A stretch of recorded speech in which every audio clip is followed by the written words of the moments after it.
Hi everyone! Welcome again to my channel. And today's video guys ay i-update ko ulit kayo kung ano na yung hitsura dito after 3 months. So ito nga pala ay tinanim ko ng mga bandang March. Siguro mga mga bandang March 18 yata. Kung hindi ako nagkakamali, March 18. Ayan. So i-update ko kayo ulit. Ayan. At ang bilis din lumaki ng mga damo dito. Ayan, nagkaroon lang kami ng sunod-sunod na ulan. Ayan, ang bilis dumami ng damo. Pero doon sa kabila, natanggalan ko na. Ayan, natanggal ko na yung damo kanina lang. At ito nga pala, naglagay ako nito. Hindi naman siya pang UV cut. Kaya lang, pandagdag na rin siya ng parang shaded na rin. Kasi ito, hindi na siya masyadong clear yung plastic. Ayan, kaya dinagdagan ko na lang nito. Yan, para hindi masyadong mainit sa ilalim. Tapos, eto dito, ay bago yung plastic, kaya nilagyan ko talaga siya ng UV cut. Ayan. So, i-check natin. Ayan. So, after 3 months, ganito nakalaki guys. Yan. Ibang-iba na yung hitsura nila kaysa nung bago silang tanim, 'di ba? Ayan. At ngayon sa amin dito, unti-unti nang painit na ng painit. Parang na yata, tapos na yata yung tag-ulan. So, ayan. Today nga pala ay parang 35 degree kami today. Kaya lang kapag nasa ka talaga, tutok na tutok ka sa araw, mas mainit talaga siya guys. I-compare dun sa nasa lilim ka. At malinsangan. So, tingnan natin. Meron nga pala ditong na nagkaroon ng stem rot na Purpusorum. Ayan, mga dahon ni Purpusorum yan. So, at napaka-dry ng lupa. Mamaya diligan ko ng konti. So, ito nga pala tinanggal ko yan. Dahon ni ni Blue Topaz. Ayan. So, sobrang bilog ni Blue Topaz dito. Ang ganda. Meron akong Blue Topaz na nasa pot, kaya lang hindi ganito kalaki. Ayan, ito yung pinakaunang Blue Topaz ko na naipropagate na malaki na. Yan, kasi yung mother plant nito is nag-goodbye siya. So, ito is mga tirang dahon lang galing doon sa mother plant na ginawa kong propagation. Tapos, ito naman si Rejoice. Ayan, malaki na rin siya guys. Yan, ang bilis niyang lumaki dito. Tapos, yung Binichigo ko, ayan, kumapal na naman siya guys. Nakalbo kasi to. Ayan. At maganda to siya guys. Pumupula siya sa winter. At ang cute ng bulaklak. At yung dahon niya dito is malaki. Hindi katulad nung nasa pot siya na maliit yung dahon niya. So malaki yung dahon niya dito guys. At yung Claudia natin, ayan, malaki na rin siya. Nagkakaroon pala ng stem si Claudia. Yan, humahaba pala yung stem niya.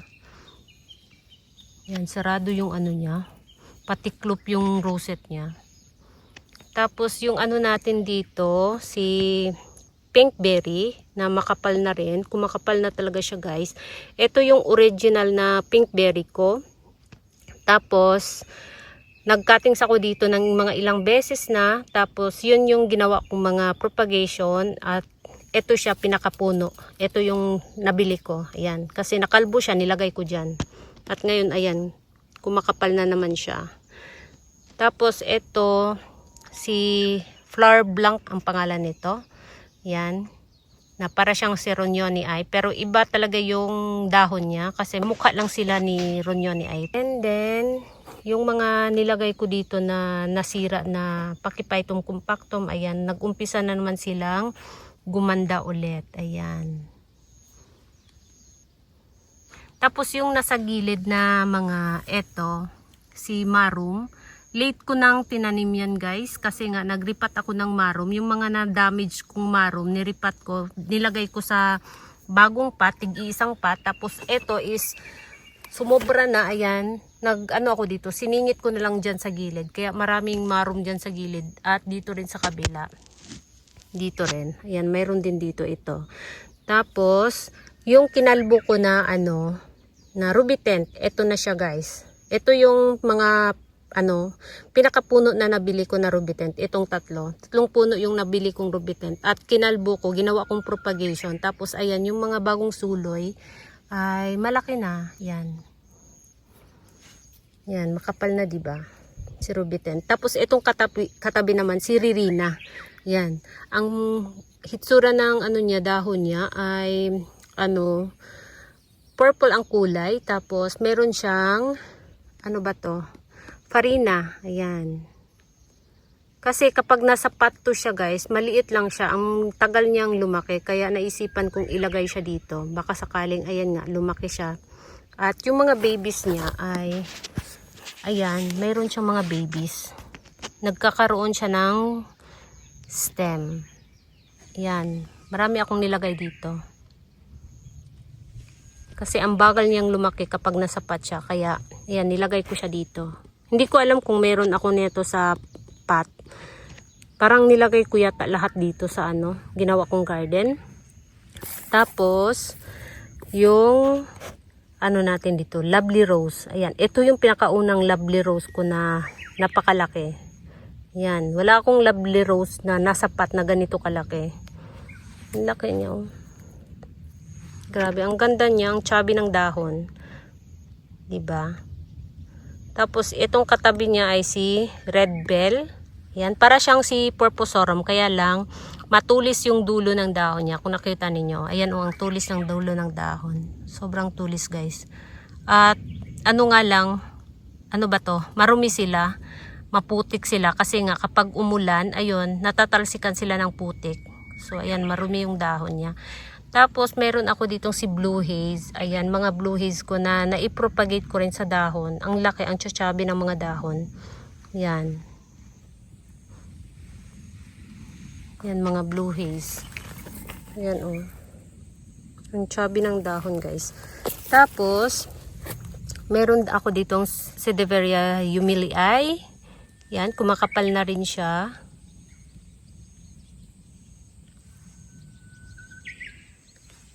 And then, ito si, si Christmas Eve. Tapos, mayroon ako ditong Elaine. Ayan, si Elaine, na napaka-chubby din. Para siyang si Blue Haze, no? Pero, ang lang nila, ang kaibahan lang nila, wala siyang, hindi siya mabilis magkaroon ng stem. Samantalang si Blue Haze, ayan o, ang bilis magkaroon ng stem. At yung dahon niya, mayroon talagang gap in between. Kaya, ayan, ang bilis niyang tumaas yung stem. Samantalang ito ay, ayan, dikit-dikit talaga yung dahon niya. Tapos, meron ako ditong nilagay na, si Elegance. Ayan. Tapos, ito na naman si Marum. Ayan, late ko na itong nilagay dito. Ayan, si Marum. Marami akong siningit dito na mga succulents kasi nga nung nagripat ako ay ayun nga, yung mga ibang na damage dito ko sinisingit. Kaya yung original na pagkagawa ko nito ay 3 linya lang ng butas. Tapos ayan, marami akong mga siningit-singit kaya mas lalo silang dumami. Yan. Tapos yung ko dito, yan si Revolution or si Pinwheel. Yan, malaki na. Malaki na siya, guys. So, naglakihan na talaga sila. Tapos, meron ako ditong katabi niya na Neon Breaker. Tapos, eto siya, nasira na Neon Breaker. Ayan, unti-unti na siyang nakarecover. At yung mga baby sa ilalim ay, ayan, naglakihan na rin. Yan, kitang-kita na. So, naglagay ako dito ng mga 3 puno ng Neon Breaker. Tapos, eto naman si si Apus. Yan, ang ganda ng dahon ni Apus. Maganda yung pagkapurma ng dahon niya. Balance na balance talaga, guys. Si Apus. Tapos, yung mga Runyoni Aiko na galing dati sa mga arrangement. Ayan, malaki na, guys. So, cluster pa rin to siya. Hindi ko na hiniwalay. Ayan. Cluster pa rin siya. Diba ang bilis lumaki, oh. Yan, ganyan na yung hitsura niya. Nung galing siya sa pot, ang kulay niya is para na siyang naging dilaw. Ngayon, ayan. At ang farina, ang kakapal ng farina. Kaya nagmukha siyang puti dahil nga sa farina. Tapos, yung dark bader ko. Yan, ang ganda ng dahon ni dark bader.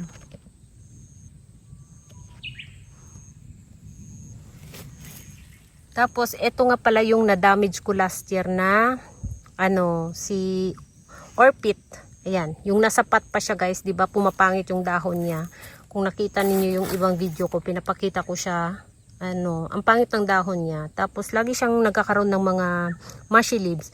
Ngayon wala na, naka-recover na naman siya. So sana tuloy-tuloy na 'to at palaki siya ng palaki, no? Kasi maganda yung orpit kapag malaki. Ayan. Tapos yung mga baby niya, ayan, malaki na rin.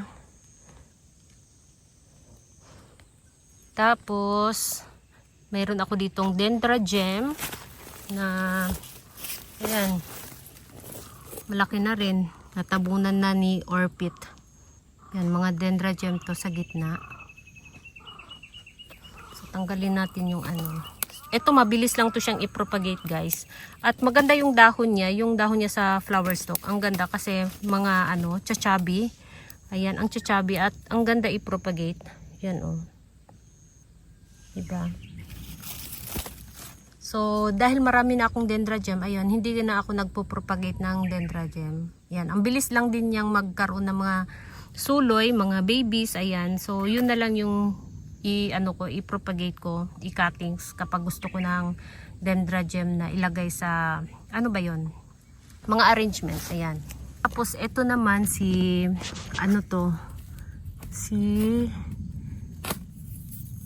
Blue Surprise, ayan. So nilagay ko yung isa kong Blue Surprise dito. Dalawa lang yung Blue Surprise ko. Yung isa is malaki na nasa pot. Tapos ito siya maliit, nilagay ko dito. Yan, para mas mabilis siyang lumaki. Kaya nilagay ko siya dyan. Tapos yung ko dito, Onslow ko, ayan, malaki na rin siya si Onslow. At ito naman parang naghihikahos si Subsicilis, ayan. Yung mga Subsicilis ko talaga kapag summer na, medyo maselan sila dito sa akin. Meron pa akong mga babies nito, hindi ko na ginalaw kasi nga mainit na yung panahon. So ewan ko bakit yung first time kong nag-alaga ng Subsicilis, ang ganda, ang laki. Hindi ko alam bakit siya dito sa akin. Medyo maselan siya si Subsicilis. Tapos naglagay ako dito ng Hyalina. Ayan, ang laki na niya guys, oh. Si Hyalina. Ang ganda ng dahon niya. Ganito pala yung hitsura niya kapag malaki siya. Ang ganda ng dahon.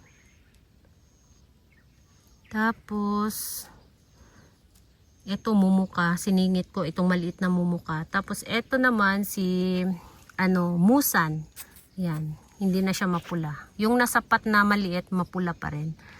Tapos, meron ako ditong mga, si Brave. Ayan. Para siyang si Apus, di ba? So magkamukha sila, guys. Si Brave to siya, guys. Itong dalawang na to. And then mayroon ako ditong nilagay na Kiseringiana. Ayan. Iba yung hitsura niya dito kaysa nasa pot. Ang chubby ng dahon. Ayan, ang laki niya dito. Yung nasa pot ko kasi, lang siya, maliit lang siya at close yung dahon. May compact siya. Tapos ito si Makusiton. Ito rin, lagi kasing nagkakaroon ng mga mushy leaves, kaya nilagay ko siya dito. Yan. Ito lang yung Makusiton ko na ayan yung pangalan niya. Nag-iisang Makusiton ko. At meron na siyang baby. Ito nakakunik pa rin dito sa mother plant. Hindi ko na tinanggal. Hinayaan ko lang. Tapos ito yung mumuka ko. Ayan, si mumuka. Yan. Tapos nagsingit ako dito ng mga mibina. Yan, mga mibina sa gilid. Tapos, ito si Porposorum ulit. Ayan.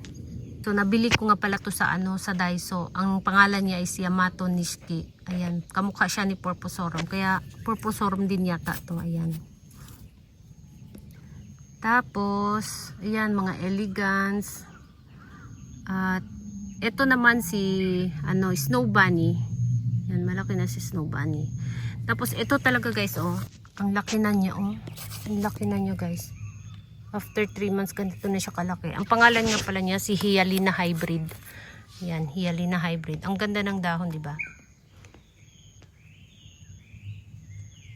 Tapos si raindrops. Yan, ito yung mga babies ko na natanggal doon sa mother plant. Yung kinatings ko, tapos ito yung lumabas ng mga suloy. Bali, 3 sila dito. Ito, tsaka ito, at ito. Ayan, nilagay ko silang lahat dito. Wala akong raindrops na nakatanim sa pot ngayon. Ayan, lahat sila nasa direct sa ground. Nilagay ko. Pinapalaki ko muna, saka ko na sila ilagay ulit sa sa pot. Ayan.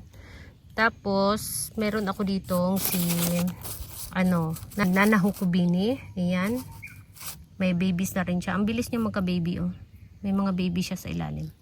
Ayan. Tapos ito si Umoy Dinutsuyo. Ayan, para siyang si di ba? Si Pulidonis. Ayan. Umoy Dinutsuyo ang pangalan nito.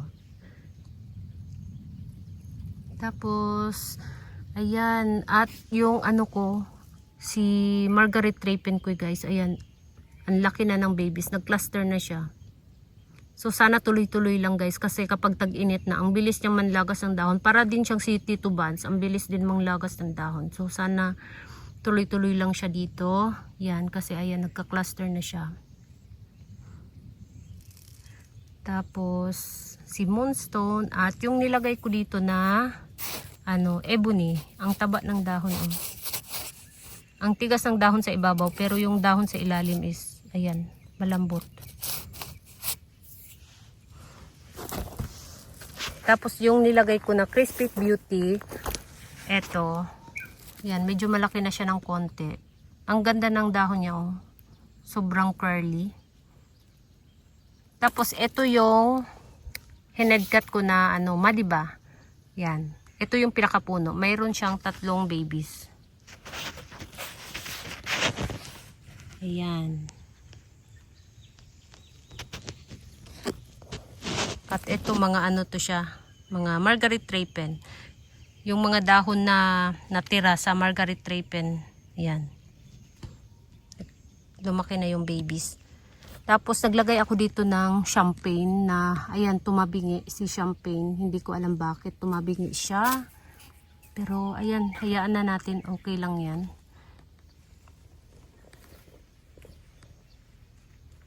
So ayan, guys, 'di ba? Ayan yung hitsura. Yan, malaki na. Kumakapal na sila. So, yun yung latest update nila dito, guys. Yun lang. At thank you so much for watching. And please don't forget to subscribe and like to my channel. Sa hindi pa nakapag-subscribe, please subscribe my channel. At i-click nyo na rin ang bell button para ma-update kayo pag nag-upload ako ng bagong video. Thank you so much for watching. And see you in my next video. Bye-bye!